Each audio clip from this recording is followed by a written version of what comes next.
Okay, so today I'm going to tell you another reason why. Still in that same gnarly birth story, amazing birth story, incredible birth story. One of the things that happened that really makes me do the work that I do.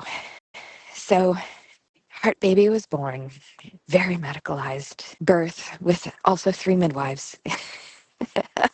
It was a hilarious birth, chanting yoga chants in a dimly lit room with NICU doctors all around, surgeons waiting to operate, and me wanting to hold him skin to skin. And somehow none of it was a fight. We worked beautifully with everyone, enlarging everybody's worlds.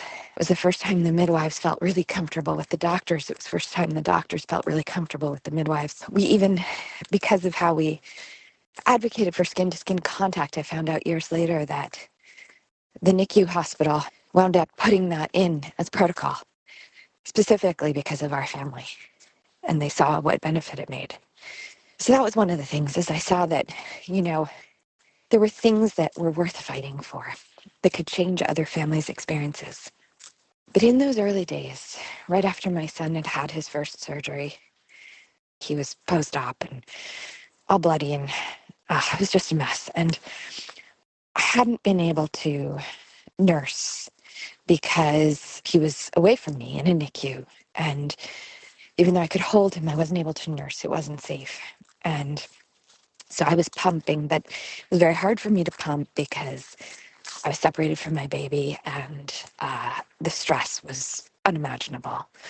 And I was not sleeping, and all of it was crazy. And so there was a moment I was there trying desperately to pump and get milk, and a NICU nurse, most of the nurses were incredible, just the most amazing humans. To this day, I meet NICU nurses, and I literally burst out in tears and just say thank you.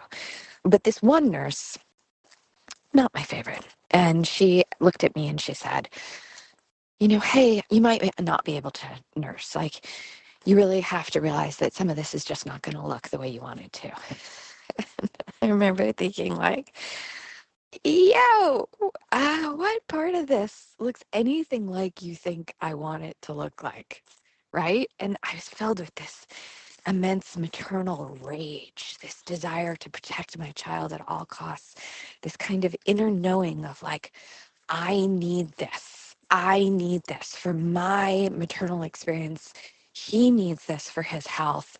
I understand none of it looks the way that it's going to look, but I'm not giving up on everything, right? And so I realized that the hospital was not going to help me in that particular regard. And I wound up calling a lactation consultant. Dear, dear, incredible woman named Cynthia. And Cynthia didn't normally come to the hospital, but given our circumstance, she agreed to meet me there. And it had been days I'd been trying to pump and nothing would come. And Cynthia came to the hospital.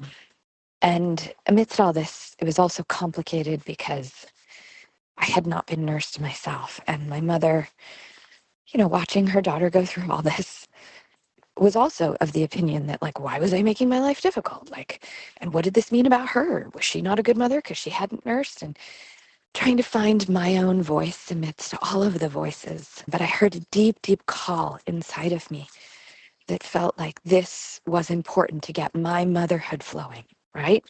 Now, listen, everybody has their own story. Not everybody that's going to be a need. And for not everyone is that the right thing. But for me in that circumstance, it was what I needed.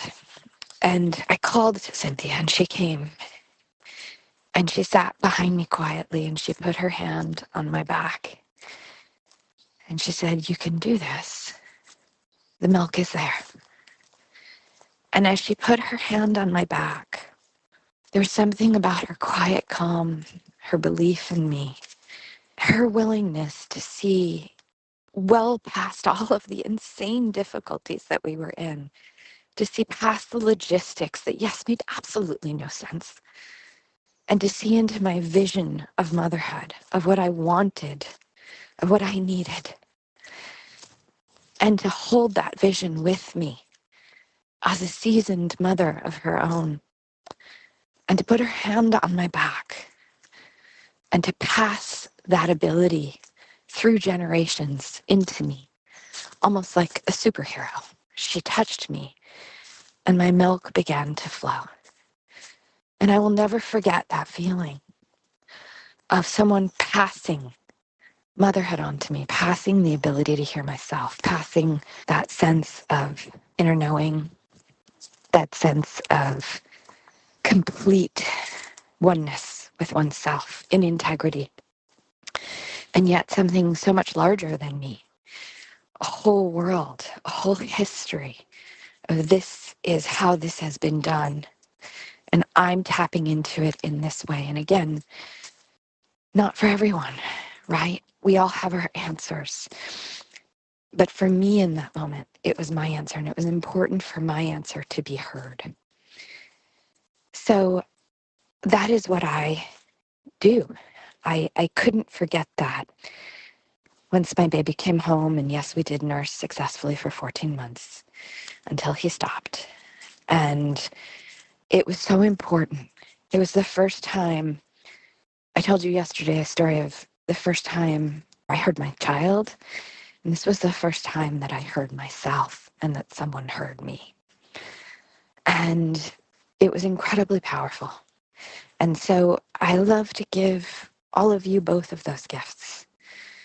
The ability to really turn to our children and hear them and their story, but also the ability to have someone hear yours, to know that your dream, whatever it is, whatever your vision is. I know nursing can be a really complicated subject, so please don't get stuck on the specifics of that. But whatever your vision is, to know that there's someone who's willing to hold it for you and help you get there and let your vision flow. Because you are the perfect parent for your child, even when it doesn't feel like it, even when all the logistics don't line up. You are what they need. They are what you need.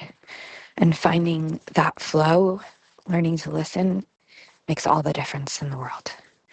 So I exist here to pass that on to you.